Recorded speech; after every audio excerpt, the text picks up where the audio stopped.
겠습니다. 우리 각 사람에게 그리스도의 선물의 분량대로 은혜를 주셨나니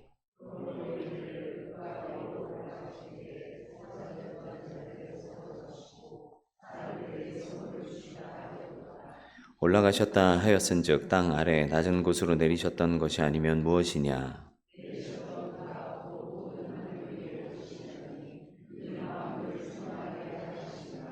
그가 어떤 사람은 사도로, 어떤 사람은 선지자로, 어떤 사람은 복음 전하는 자로, 어떤 사람은 목사와 교사로 삼으셨으니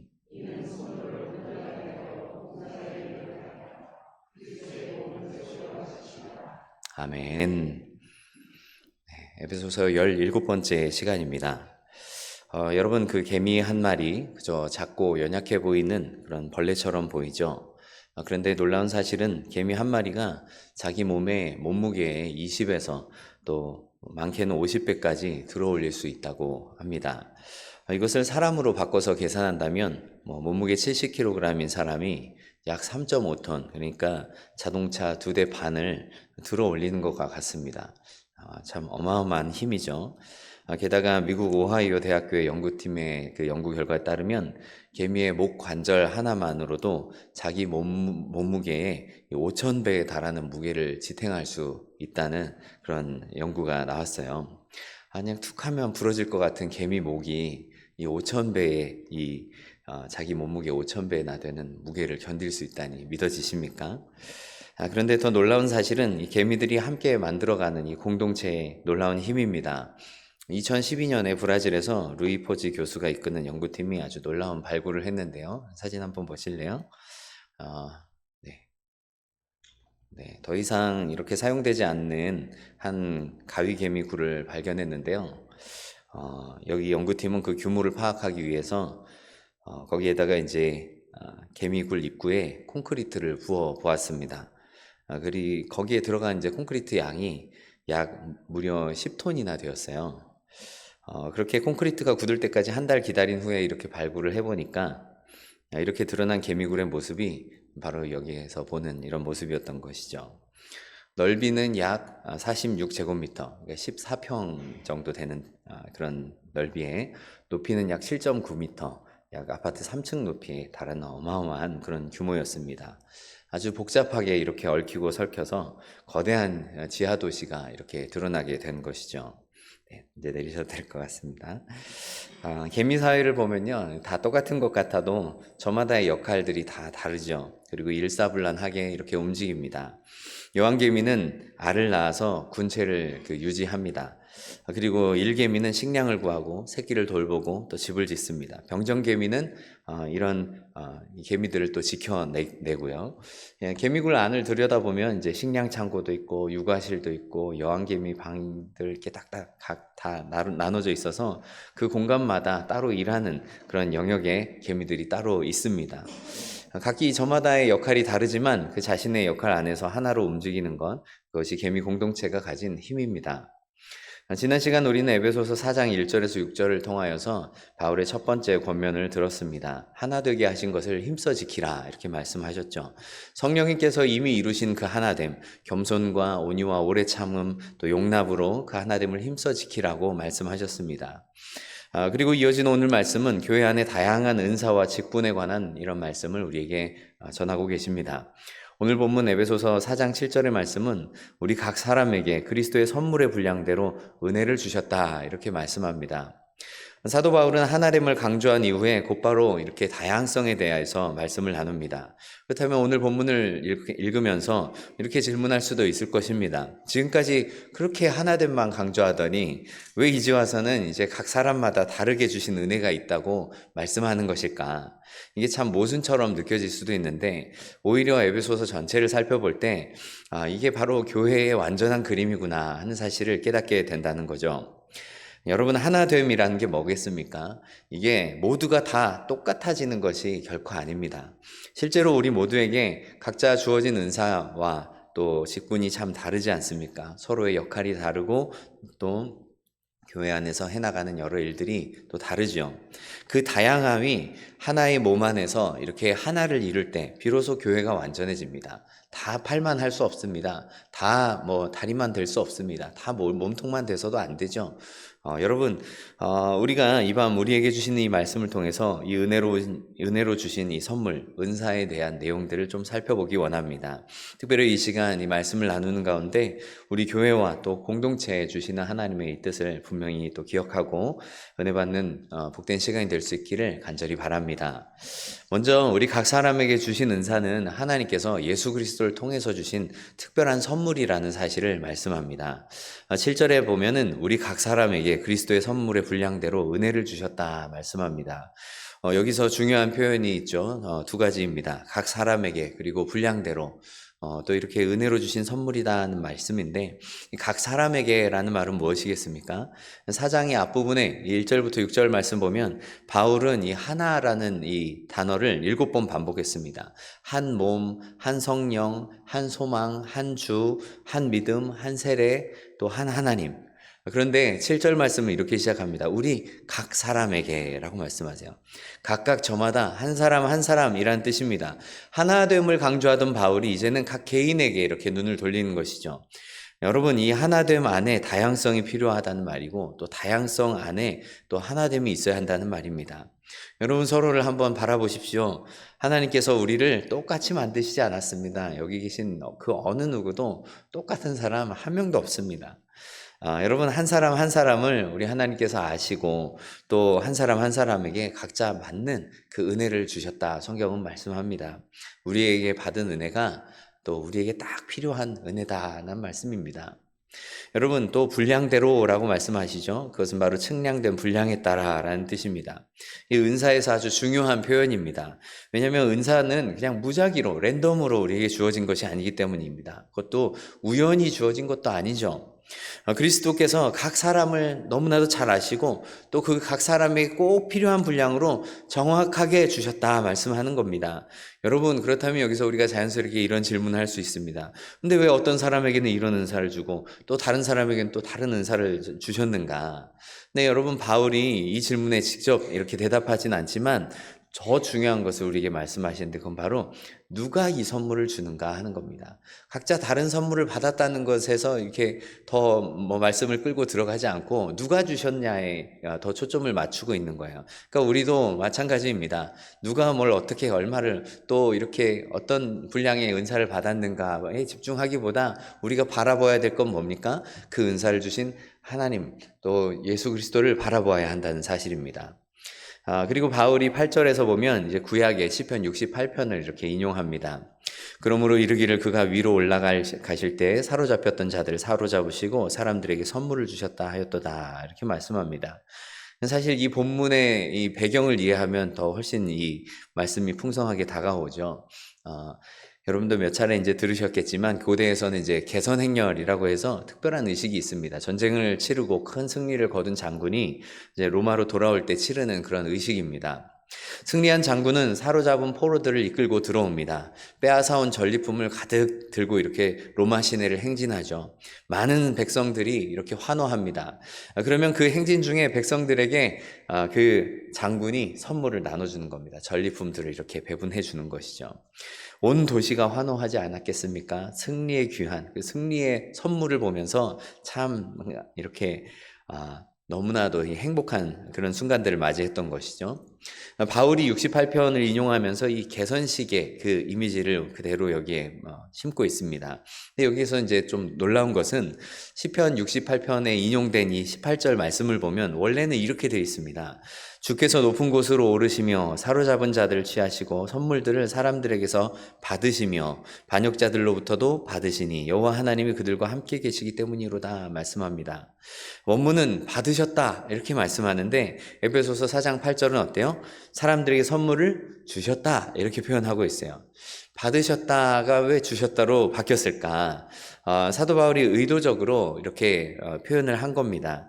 시편 68편은 원래 이제 하나님께서 이스라엘의 적들을 이기시고 높은 곳으로 오르실 때 그 백성들에게 예물을 받으신다는 내용인데 바울은 이 시편에 예수 그리스도 안에서 이제 새롭게 성취된 사건으로 이것을 다시 재해석한 것이죠.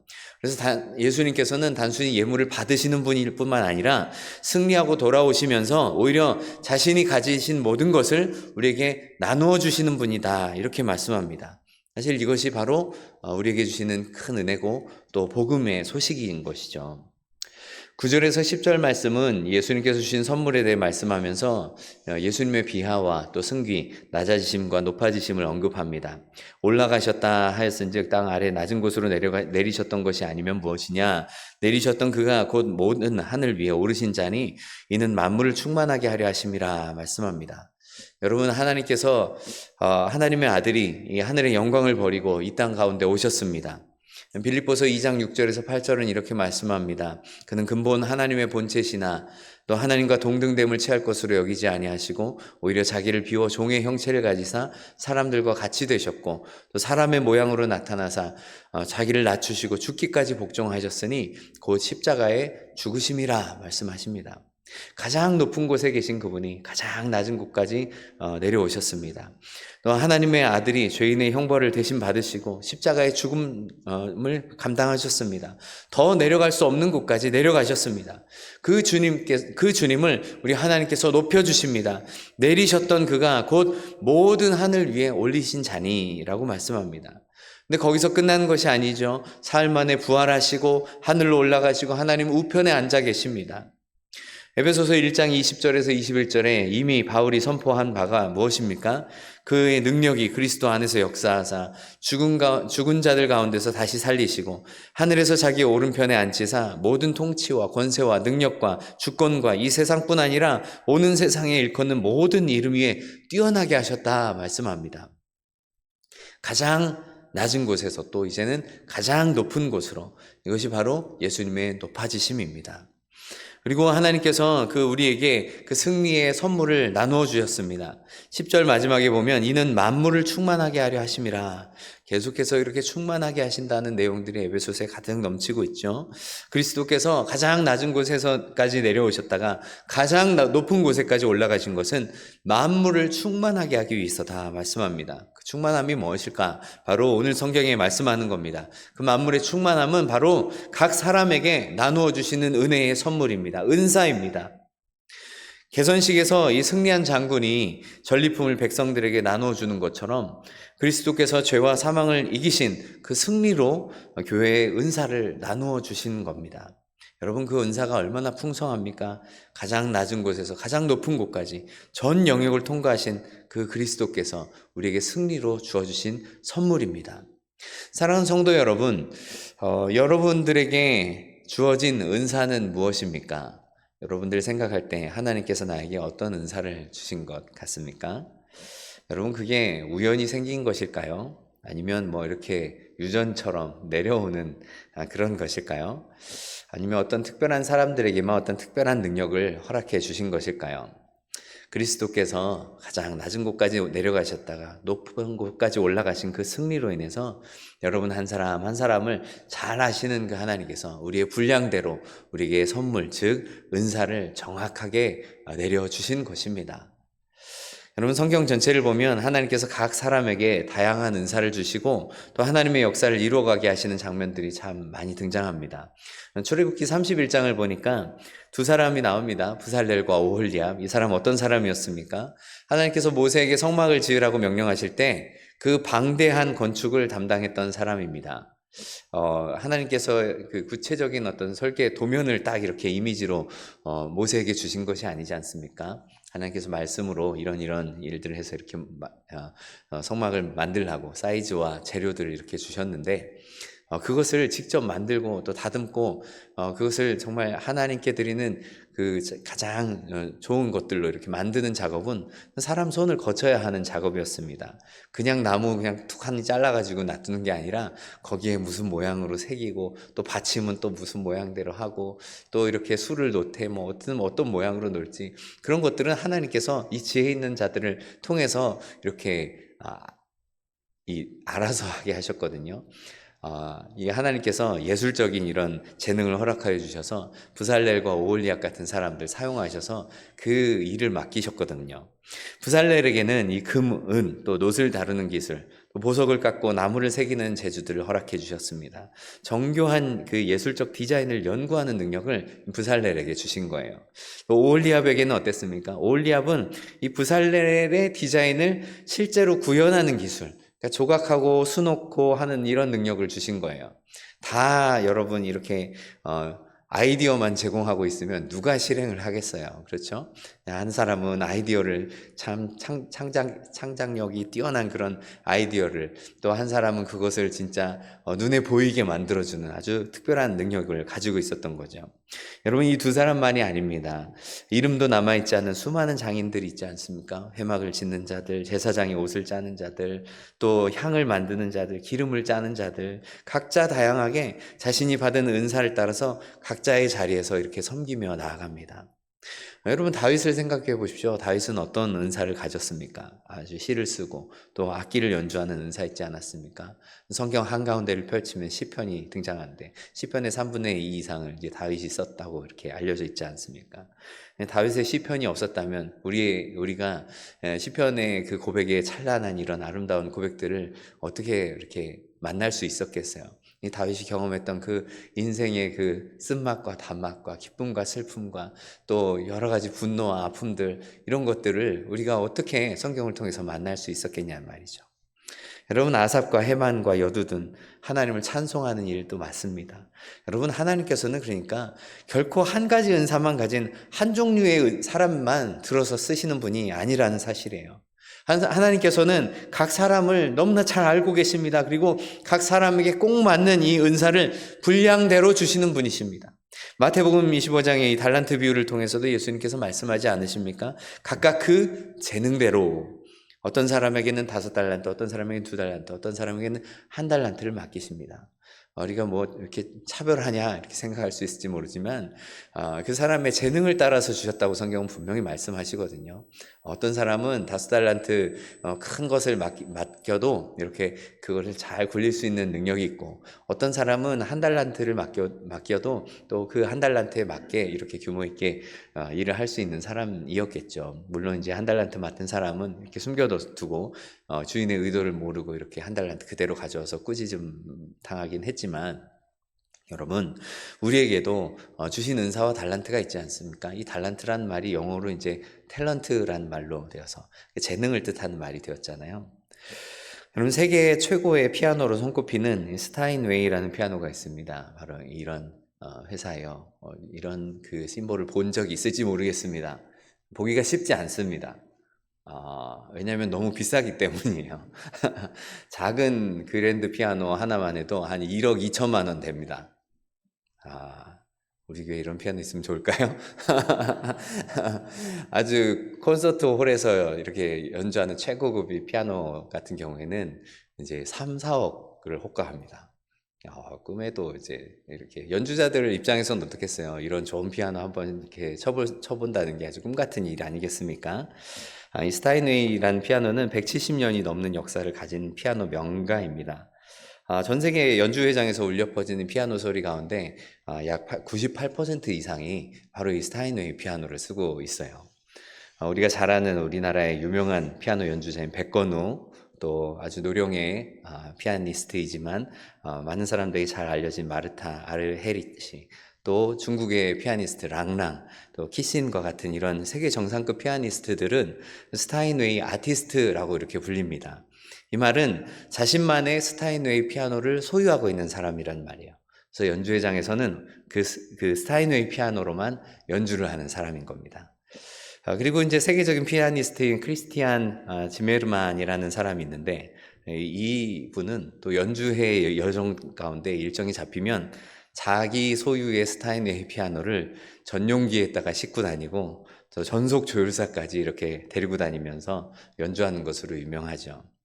다른 것으로는 이 자신의 연주와 완벽하게 맞춘 피아노를 대신할 수 없기 때문입니다. 여러분, 왜 이처럼 스타인웨이 피아노가 특별할까요? 피아노를 만드는데 들어가는 부품만 약 12,000여 개가 됩니다. 단순히 조립만 하는 게 아니에요. 특별히 이제 마지막 공정이 참 인상적입니다. 숙련된 장인이 각 연주자의 터치와 또 스타일에 맞게 건반의 무게감과 또 현을 때리는 그 해머의 어떤 강도를 미세하게 이렇게 조율을 해서 최종적으로 연주자가 이 피아노 하겠습니다 하면은 그 피아노가 이제 연주자의 피아노가 되는 거예요.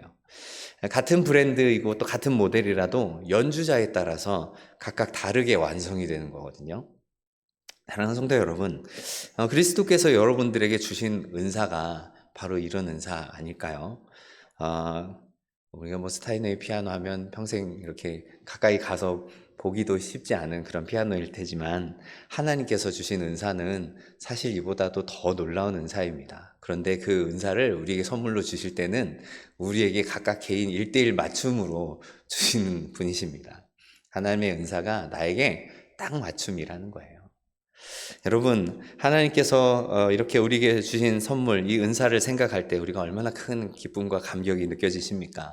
우리에게 그냥 다 똑같은 옷을 이렇게 입으라고 한다면 뭐 여러분 편할까요? 교회 오는데 교복처럼 똑같은 옷 입고 오라 그러면 여러분 그것도 뭐 한두 번이지 이게 참 쉽지 않을 겁니다.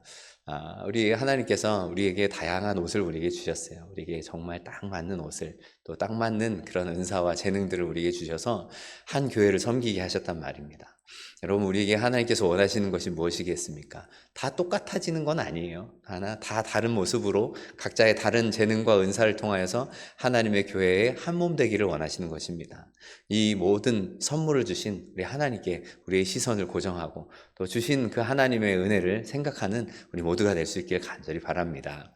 두 번째로 오늘 말씀은 다양한 은사와 또 직분들을 소개하고 있습니다. 그리스도께서 선물을 주셨습니다. 근데 그 선물이 무엇인가? 11절 말씀 보면 그가 어떤 사람은 사도로, 어떤 사람은 선지자로, 어떤 사람은 복음 전환자로, 어떤 사람은 목사와 교사로 삼으셨다 말씀합니다. 이 다양한 은사는 그리스도께서 교회에 주신 선물입니다. 오늘 말씀에 이 4가지 직분이 나오지 않습니까? 근데 이 직분을 보면 이제 초대교회에만 있었던 직분도 있고 또 오늘날에도 이어지는 직분도 있습니다. 각각의 직분을 한번 살펴보면 먼저는 이제 사도를 언급하고 있죠. 파송된 자라는 말입니다. 신약의 사도들은 아주 구체적인 조건들이 있었습니다. 예수님으로부터 직접 부르심을 받고 부활하신 예수님을 직접 목격해야 했어요. 또 성령의 특별한 영감을 받은 사람들입니다. 12제자가 그 핵심이었고 또 바울이 또 이 특별한 방식으로 부름받아서 사도의 반열에 들어가죠.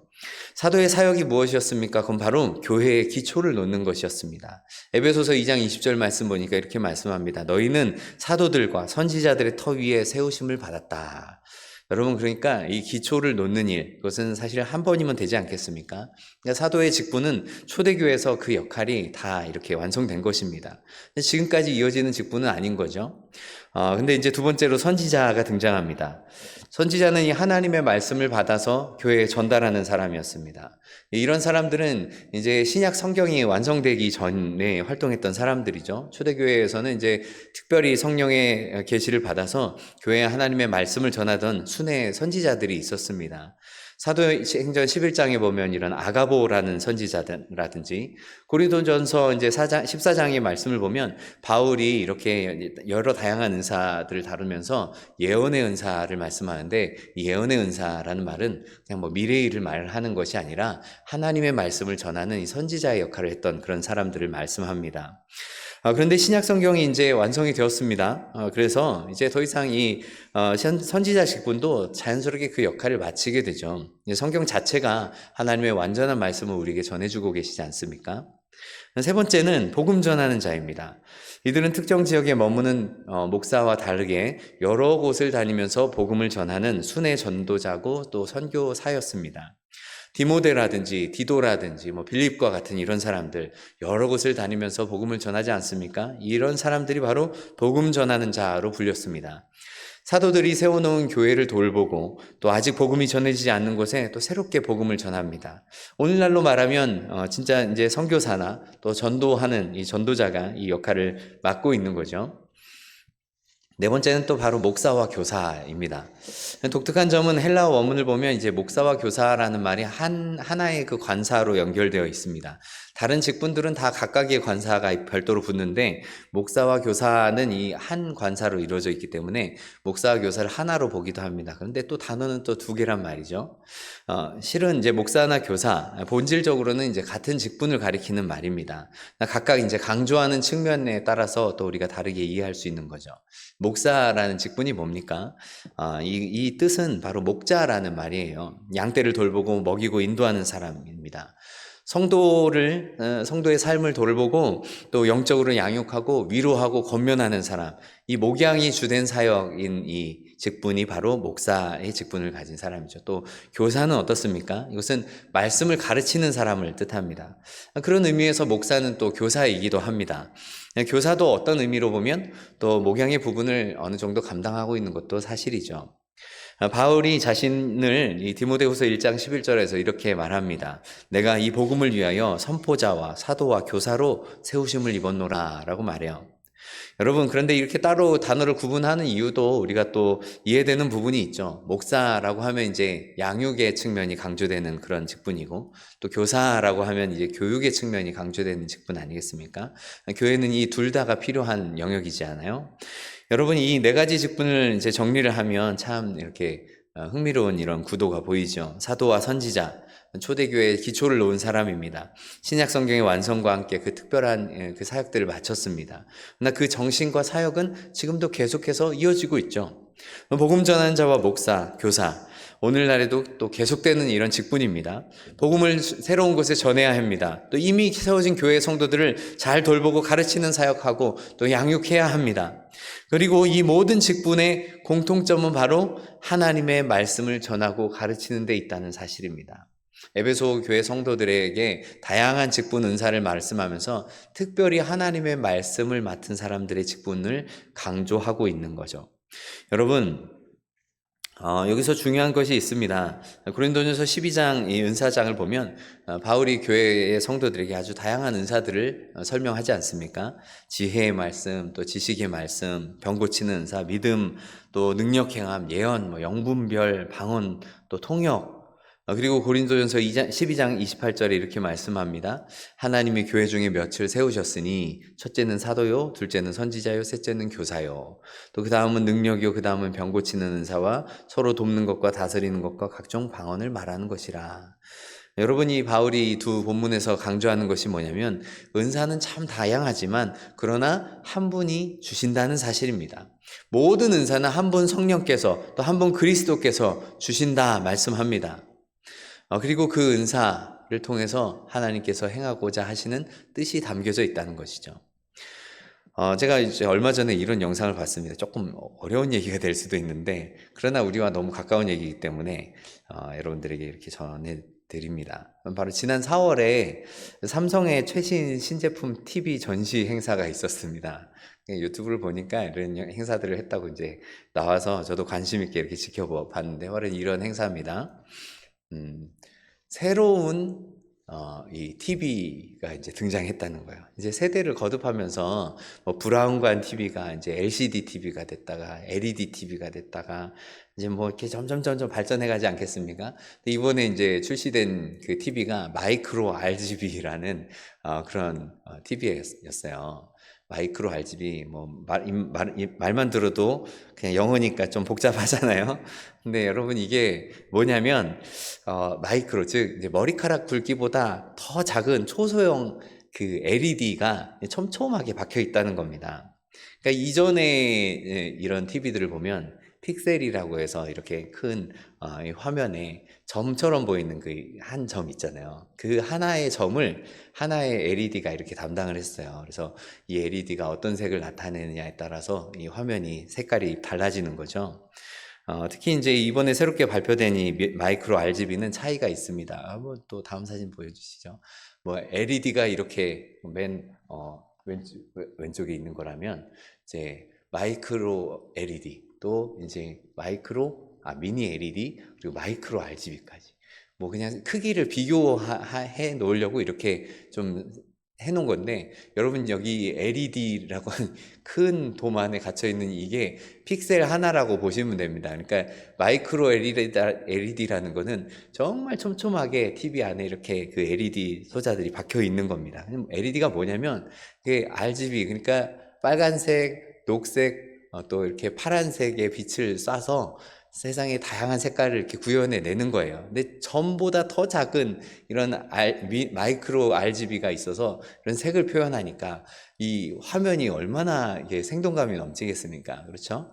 기존에 있던 어떤 이런 해상도와는 차원이 다른 그런 TV가 이제 나왔다는 그런 말인 겁니다. 좋은 TV라는 거요. 또 비싼 TV라는 겁니다. 여러분, 그런데 각자의 구역에서 이렇게 각자 정밀하게 이렇게 색을 내는 것. 사실 이게 교회를 말하는 이 바울의 이 그 교회의 모습이 바로 이런 모습 아니겠어요?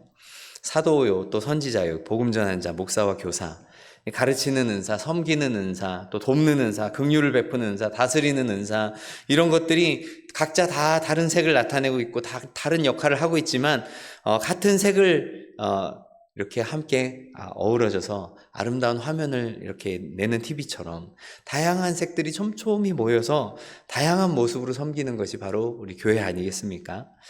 이렇게 다양함들이 함께 모여서 아름다운 색을 나타내는데 그 색이 뭐겠습니까? 예수 그리스도 아니겠어요? 예수 그리스도를 화면에 딱 비춰주는 전광판이 바로 우리 그리스도인일 텐데, 그게 바로 또 교회 아니겠습니까? 이런 다양함이 함께 모여서 하나 된 교회가 이루어져 간다는 사실이에요. 그러니까 여러분, 우리에게는 정말 이 다양함을 주신 것에 감사해야 됩니다. 서로 다른 게 어쩌면 정말 은혜예요. 서로 같으면 어떨까요? 예, 좀 많이 싸울 것 같아요. 그죠? 나랑 똑같다면, 이게 참 부딪히는 것도 참 많을 거란 말이죠. 여러분들 가정에서 생각해 보십시오. 조금씩은 그래도 남편과 아내가 서로 다른 부분이 있잖아요. 너무 똑같으면 참 이게 쉽지 않은데, 좀 적당히 또 다르니까 또 맞춰서 이렇게 살고 그러지 않습니까? 내가 부족한 부분 상대방이 또 채워주고, 상대방이 또 잘하는 부분 또 내가 또 이렇게 또 함께 서포트 해주고, 그러면서 또 가정이 이렇게 아름답게 세워져 나가는 거잖아요. 우리도 마찬가지죠.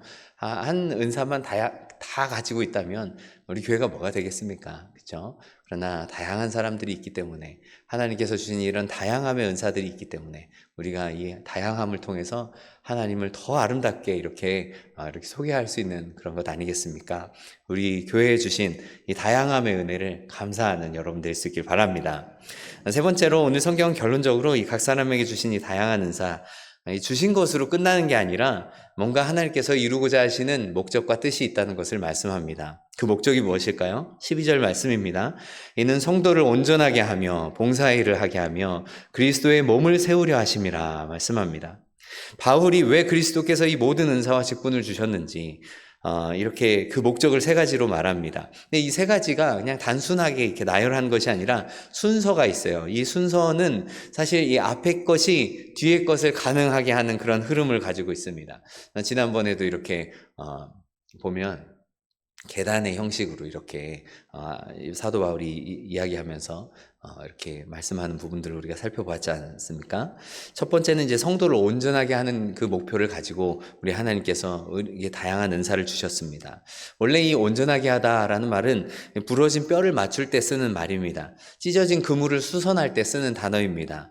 마태복음 4장 21절에 보면 세베대의 아들이 이렇게 그물을 깁고 있는 장면이 나오는데, 그 깁는다는 표현이 바로 여기에 나오는 온전하게 하다라는 그 단어입니다. 부서지고 찢어진 것을 이제 제 기능을 할 수 있게끔 온전하게 회복시키는 것. 성도를 온전하게 한다는 의미가 바로 그거예요.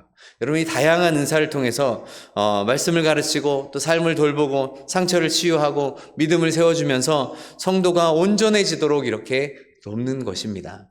근데 여러분, 성도가 온전해지면 또 무엇이 될까요? 그것은 바로 두 번째입니다. 봉사의 일을 하게 되는 것이죠. 봉사라는 말은 이 섬김 또 사역을 의미합니다. 한국 교회는 종종 이런 생각을 하는 경우들이 참 많은 것 같아요. 목사는 사역을 하는 사람이고 성도들은 지원하는 사람이다. 여러분도 이렇게 생각하십니까? 근데 바울이 여기서 말하는 구도는 완전히 정반대예요. 목사와 교사가 성도를 온전하게 하는 것은 목사 혼자서 모든 사역을 감당하는 것을 위해서가 아니라고 말씀합니다. 즉 성도들이 이 봉사의 일, 사역을 하게 합니다 말씀하는 거예요. 오히려 목사와 교사는 성도들이 이렇게 사역할 수 있도록 준비시키고 세우는 역할을 하는 사람으로 오늘 소개하고 있지 않습니까? 사실 이 본문이 말씀하는 이 영어 성경의 의미들 좀 보니까 to equip이라는 이 단어를 보면 이 단어가 어디서 사용되는 거냐면 군인이 전쟁터에 나가서 필요한 무기와 장비를 갖추는 그런 모습을 말하는 겁니다. 그러니까 성도들이 사역의 현장에 나갈 수 있도록 준비시키는 이런 과정, 그것들이 바로 이 은사를 받은 이 목사와 교사의 역할이다 말씀하는 거예요. 그렇다면 여러분, 이 성도들이 봉사의 일을 할 때 무엇이 이루어질까요? 세 번째입니다. 바로 그리스도의 몸을 세우려 하심이라 말씀합니다. 성도들을 온전하게 하고 봉사의 일을 하게 하고 그리스도의 몸을 세워나가는 것. 여러분, 여기서 세우다는 말은 건물을 지어 올릴 때 쓰는 그런 표현이거든요. 성도 한 사람 한 사람이 자신의 은사로 이렇게 봉사할 때 비로소 그리스도의 몸인 교회가 하나씩 이렇게 구조와 틀을 갖추고 세워져 나갈 수 있다 이 말입니다. 그러니까 여러분, 은사를 주신 게 얼마나 감사한 일입니까? 이 은사를 통하여서 하나님의 몸된 교회를 건축하고 있는 과정인 거죠, 우리는. 여기서 에베소서 전체의 흐름이 이렇게 연결이 되고 있습니다. 2장 20절에서 22절 말씀은 사도 바울이 말하지 않습니까? 너희는 사도들과 선지자들의 터 위에 세우심을 받아 그리스도 예수께서 친히 모퉁이 돌이 되셨느니라 말씀합니다. 그 안에서 건물마다 서로 연결하여서 주 안에서 성전이 되어가고 너희도 성령 안에서 하나님 거하실 처소가 되기 위하여서 그리스도 예수 안에서 함께 지어져 가느니라 말씀하시는데, 오늘 이 장면이 바로 그거예요. 하나님께 주신 은사를 따라서 우리가 함께 섬기며 나아갈 때 그리스도의 몸을 이루게 된다 말씀합니다. 여러분, 교회는 완성된 건물이 아닙니다. 물론 우리 예수 그리스도께서 이미 완성하신 교회이죠. 하지만 우리가 이 이미와 아직 사이에서 지금도 지어져 가는 건물로서 우리가 함께 교회 공동체에 이렇게 한 사람 한 사람의 일원으로 참여하고 있습니다. 각자에게 주신 은사로 또 각자의 자리에서 봉사의 일을 할 때 그리스도의 몸이 아름답게 세워질 수 있는 것입니다. 여러분, 이 세 가지 흐름이 참 중요해요. 목사와 교사가 성도들을 온전하게 하는 것, 또 온전해진 성도가 봉사의 일을 하는 것, 또 봉사하는 성도들을 통하여서 그리스도의 몸이 세워져 가는 것. 여러분, 이 건강한 교회는 이 흐름을 가지고 있습니다. 사랑하는 우리 교회가 이런 하나님의 원리에 따라서 아름답게 세워져가는 교회 공동체가 될 수 있기를 간절히 바랍니다. 사도 바울은 이것을 몸의 비유로 이렇게 표현합니다. 에베소서 4장 16절 보면 그에게서 온 몸이 각 마디를 통하여 도움을 받음으로 연결되고 또 결합되어 각 지체의 분량대로 역사하여 그 몸을 자라게 하며 사랑 안에서 스스로 세우느니라 라고 말씀합니다. 각 마디가 제 역할을 할 때 몸이 자라난다 말합니다. 손이 없으면 몸이 불완전한 겁니다. 발이 없으면 몸이 불완전한 겁니다. 어떤 지체도 불필요한 지체가 없습니다. 여러분, 한 사람 한 사람이 우리 교회에 또 그리스도의 몸을 이루는데 꼭 필요한 존재이고 지체라는 말이에요. 여러분, 파리의 노트르담 예배당을 보신 적 있으십니까? 가본 적은 없습니다만 또 TV를 통해서 많이 봤고, 또 노트르담 드 파리, 그래서 노트르담의 곱추라고 하면 안 되죠, 그죠? 그런 이런 영화나 이런 애니메이션으로도 우리가 잘 알고 있는 그런 예배당의 모습 아니겠습니까? 이렇게 생겼어요. 중세 유럽의 고딕 양식을 잘 보여주는 건축물입니다. 또 다른 사진입니다. 네. 그리고 또 다른 사진이요. 하늘을 향해서 이렇게 솟구치는 큰 첨탑, 높은 첨탑과 800년 넘게 무너지지 않고 이렇게 서 있는 것이 참 신기할 정도로 아주 웅장하고 거대한 그런 예배당입니다.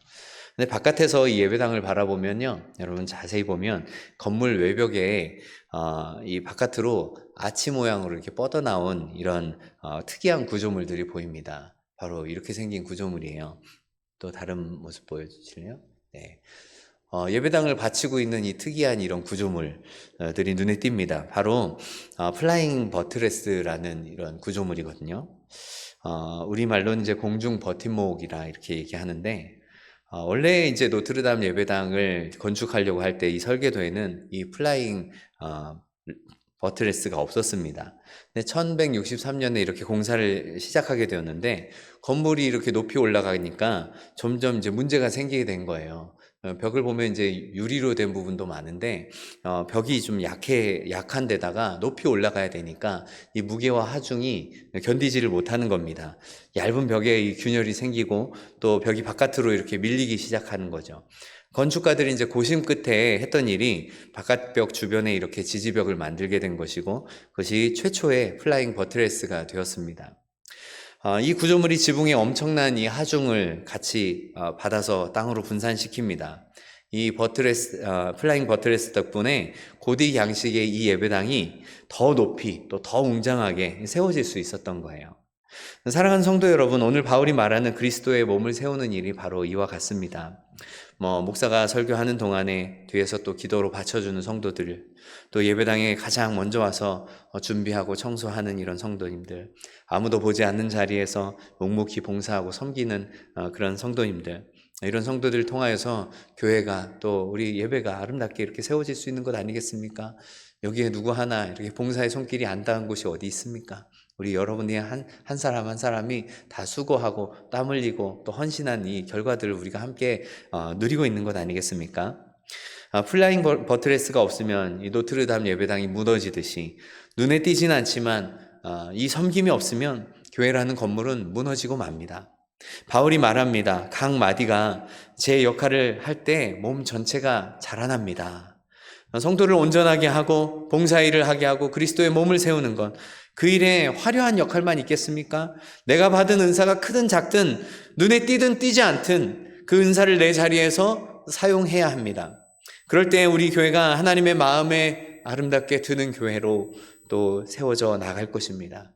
제가 이렇게 한 가지 질문을 던질게요. 여러분들은 그 건축에 지금 참여하고 있습니까? 참여하고 있습니까? 아멘. 네, 그러면 됐습니다. 중세 고딕 예배당을 보면 이런 유리로 된 작품들을 볼 수가 있죠. 네, 이런 유리 작품을 스테인드 글라스라고 부릅니다. 이 유리는 지금 방금 봤던 노트르담 예배당에 있는 그런 스테인드 글라스예요. 다음 사진 한번 보시죠. 너무나 좀 아름답죠. 네, 다음 사진. 네, 이런 작품들이, 화려한 작품들이 유리로 이렇게 채색을 해서 이렇게 조각조각 맞춰서 아름답게 이렇게 우리에게 소개되는 그런 작품들입니다. 이 다양한 색깔들이 온 예배당을 이렇게 비추면서 참 그 예배당 안이 참 신비로운 그런 느낌을 이렇게 자아내잖아요. 근데 여러분, 이 예술이 탄생한 데는 참 흥미로운 배경이 있습니다. 뭐냐면 당시 유리를 만드는 기술이 충분히 발달하지 못해서 큰 유리로 하나로 이렇게 창을 만들 수가 없었기 때문이에요. 그래서 작고 불규칙한 이 유리 조각을 나무로 만든 이런 가는 틈 사이에 하나하나 끼워 맞추기 시작했습니다. 기술의 한계 때문에 생겨난 그런 예술인 거죠. 그런데 이 스테인드 글라스를 만드는 방법을 보면 참 놀라운 사실이 있습니다. 유리 조각들을 보면 어때요? 그냥 혼자서는 아무것도 아니에요. 그냥 유리 조각입니다. 날카롭고 불규칙한 그런 유리 조각입니다. 그냥 보면은 그냥 깨져 있는 유리 조각 같아 보일 뿐입니다. 그런데 납이나 철로 된 이런 틀 안에서 하나하나 이렇게 끼워 맞힐 때, 또 각자의 맡은 자리에서 각자의 색을 발현할 때, 그 외부의 빛이 이렇게 창을 통해서 이렇게 통과할 때, 비로소 정말 놀라운 이 아름다움이 예배당 안으로 쏟아져 들어오는 것 아니겠습니까? 사랑하는 성도 여러분, 우리 한 사람 한 사람은 어쩌면 정말 그 깨지기 쉬운 유리 조각 같을지도 모릅니다. 불완전합니다. 날카롭습니다. 혼자서는 아무것도 아닌 것 같은 그런 모습입니다. 그런데 그리스도의 사랑 안이라는 이 틀 안에서 우리가 그 제자리를 찾아갈 때 사도로서, 선지자로서, 복음 전하는 자로서, 목사와 교사로서, 각자의 주신 은사로서 이렇게 하나하나 각자의 자리에서 자기의 색을 이렇게 담아낼 때 하나님께서 그 하나님의 놀라운 그 빛을 우리 삶에 통과하게 하시면 우리는 비로소 이 세상을 향하여서 그리스도의 복음을 보여주는 아름다운 교회라는 걸작품으로 재탄생하게 되는 것이죠. 여러분, 우리 각 사람에게 그리스도의 선물대로 각자의 분량에 따라 은혜를 주셨습니다. 우리에게 주신 다양한 은사 얼마나 귀하게 여기고 있습니까? 각자의 자리에서 감당하는 이 다양한 직분 또 얼마나 소중하게 생각하고 있습니까? 그러나 그 자리에서 우리가 함께 우리의 사명을 잘 감당할 때 주님의 몸된 교회가 아름답게 세워져 감을 놓치지 마시기 바랍니다. 그리하여서 하나님 기쁨 되어드리는 복된 이 교회 이렇게 완성해 가는 은혜가 우리 모두에게 있기를 주님의 이름으로 간절히 바랍니다. 함께 기도하겠습니다. 우리 각 사람에게 다양한 은혜를 주심을 감사합시다. 또 우리가 받은 은사가 무엇인지를 알게 해달라고 기도합시다. 또 그 은사가 우리 그리스도의 몸을 세우기 위한 것임을 늘 기억합시다. 우리를 다양한 은사로 부르신 그 하나님께서 주신 이 선물은 우리에게 너무나 값지고 귀한 것입니다. 예수 그리스도를 통하여서 우리에게 주신 이 선물, 또 우리에게 딱 맞는 그 분량대로 주신 이 선물, 이 은사를 통하여서 하나님의 몸된 교회 성도로서 아름답게 섬기며 나가겠노라고 우리 다짐하며 함께 기도하며 나갑시다. 기도하겠습니다.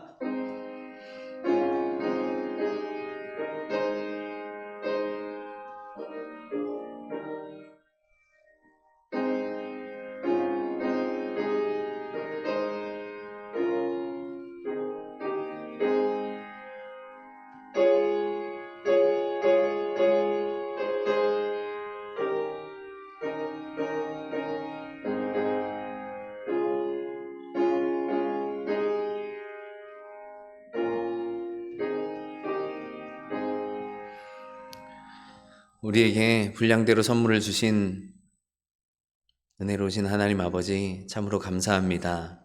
오늘 이 자리를 함께하게 하여 주시고 또 우리 성도들 각자가 자신이 받은 은사를 또 생각하게 하여 주시고 또 그 은사를 교회 안에서 기쁨으로 사용하기를 다짐하게 하시니 참으로 감사합니다.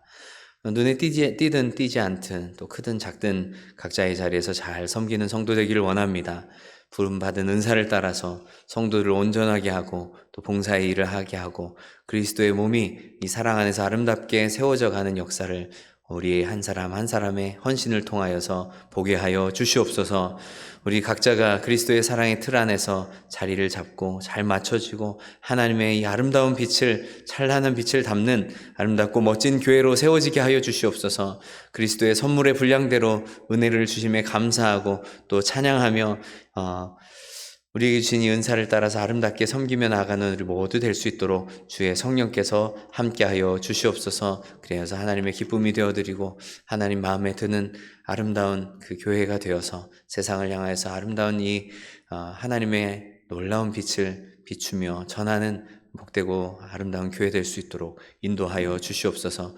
우리의 삶 가운데 하루하루의 삶에 주님께서 이 말씀 또 생각나게 하여 주셔서 우리가 있는 그 자리에서 최선을 다하는 가운데 그리스도의 아름다운 이름을 또 선전하며 나아갈 수 있는 우리 모두 될 수 있도록 인도하여 주시옵소서. 감사드리며 예수님 이름으로 기도드리옵나이다. 아멘.